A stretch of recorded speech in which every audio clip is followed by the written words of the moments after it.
अरविंद केजरीवाल की गिरफ्तारी के बाद आम आदमी पार्टी के नेता तमाम दावे कर रहे थे कि केजरीवाल जेल से सरकार चलाएंगे। हालांकि आपके दावों के बीच दिल्ली के एलजी ने कहा कि दिल्ली की सरकार जेल से नहीं चलेगी।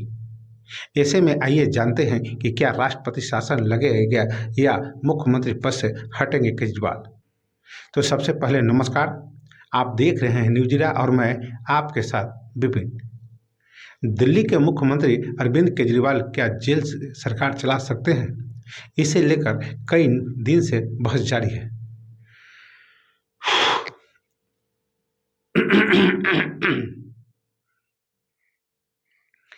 अरविंद केजरीवाल की गिरफ्तारी के बाद आम आदमी पार्टी के नेता तमाम दावे कर रहे थे कि केजरीवाल जेल से सरकार चलाएंगे।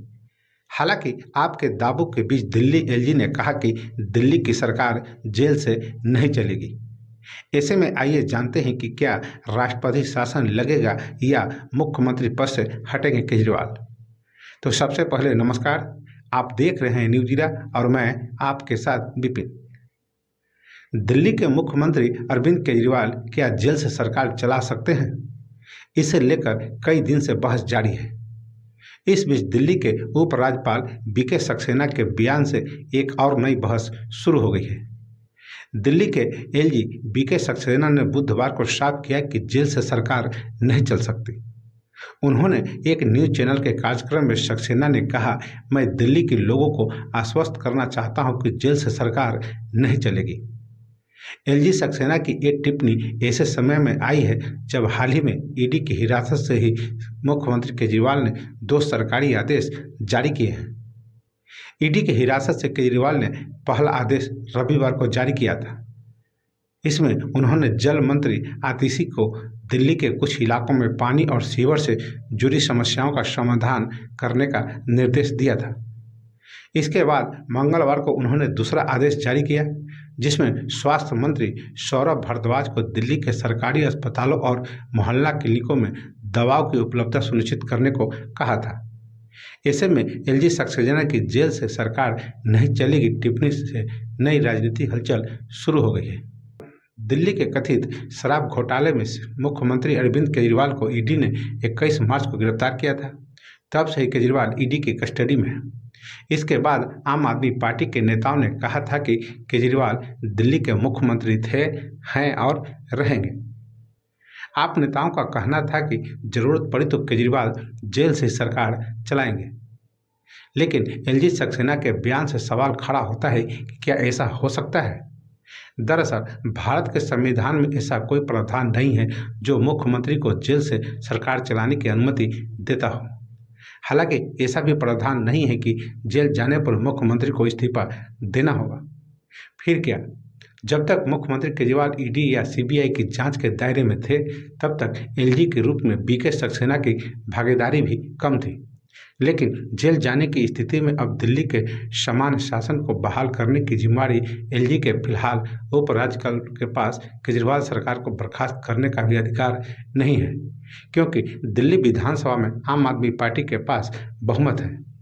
ऐसा कोई कानूनी या संवैधानिक प्रावधान नहीं है जो उपराज्यपाल को केवल मुख्यमंत्री की कैद के आधार पर लोकतांत्रिक तरीके से चुनी गई सरकार को बर्खास्त करने की अनुमति देता हो। जेल जाने के बावजूद के मुख्यमंत्री पद से इस्तीफा देने के लिए बाध्य नहीं है। माना जा रहा है कि केजरीवाल के जेल जाने की स्थिति में अब एलजी सक्सेना सरकार के सुचारू कामकाज को सुनिश्चित करने के लिए एक नए नेता को नामित करने का प्रस्ताव रख सकते हैं। अगर ऐसा होता है और आम आदमी पार्टी मुख्यमंत्री के तौर पर किसी नए नेता का नाम सुझाती है तो केजरीवाल इस्तीफा दे सकते हैं। इससे दिल्ली का संवैधानिक और राजनीतिक संकट भी खत्म हो जाएगा। केजरीवाल के जेल जाने के बाद दिल्ली में संवैधानिक संकट तो खड़ा हो गया है। इस बीच आम आदमी पार्टी ने दिल्ली में राष्ट्रपति शासन लगाए जाने की आशंका भी जताई है। केजरीवाल सरकार में मंत्री आतिशी ने गुरुवार को कहा कि अगर दिल्ली में राष्ट्रपति शासन लगाया जाता है तो साफ तौर पर राजनीतिक शोध होगा। सक्सेना की टिप्पणी पर जवाब देते हुए आतिशी ने न्यूज एजेंसी पीटीआई को दिए इंटरव्यू में कहा कि जनप्रतिनिधि कानून के तहत दोषी ठहराए जाने पर ही किसी विधायक को अयोग्य करार दिया जा सकता है। उन्होंने कहा, देश का कानून बहुत साफ है। CNCTD एक्ट भी है जो कहता है कि अगर सदन में आपके पास बहुमत नहीं है तो आप मुख्यमंत्री नहीं हो सकते हैं। ये शर्त इस मामले में लागू ही नहीं होती। तो किन परिस्थितियों में राष्ट्रपति शासन लगाया जाएगा? आगे अतिशी ने कहा, राष्ट्रपति शासन तभी लगाया जा सकता है जब कोई विकल्प न हो।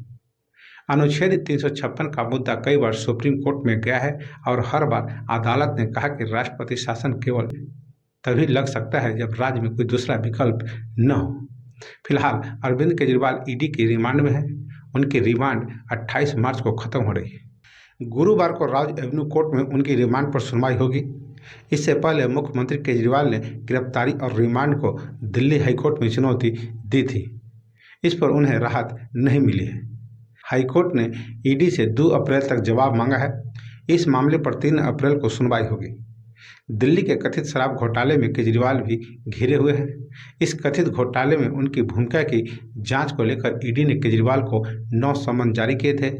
ईडी ने सबसे पहला समन पिछले साल 2 नवंबर को भेजा था, लेकिन केजरीवाल किसी भी समन पर पेश नहीं हुए। 21 मार्च को केजरीवाल ने गिरफ्तारी से राहत के लिए हाईकोर्ट में अपील की थी। हाईकोर्ट ने इसे खारिज कर दिया था। इसके बाद उसी दिन शाम 7 बजे ईडी की टीम 10वां सम्मन लेकर केजरीवाल के आवास पर पहुंच गई थी। ईडी की टीम ने केजरीवाल से 2 घंटे तक पूछताछ की थी। इसके बाद उन्हें गिरफ्तार कर लिया था। केजरीवाल पहले मुख्यमंत्री हैं जो पद पर रहते हुए गिरफ्तार हुए हैं। अगले ही दिन राज एवेन्यू कोर्ट ने केजरीवाल को 28 मार्च तक ईडी की रिमांड पर भेज दिया था। तो बस अभी के लिए इतना ही। अब हमें आज्ञा दीजिए। नमस्कार।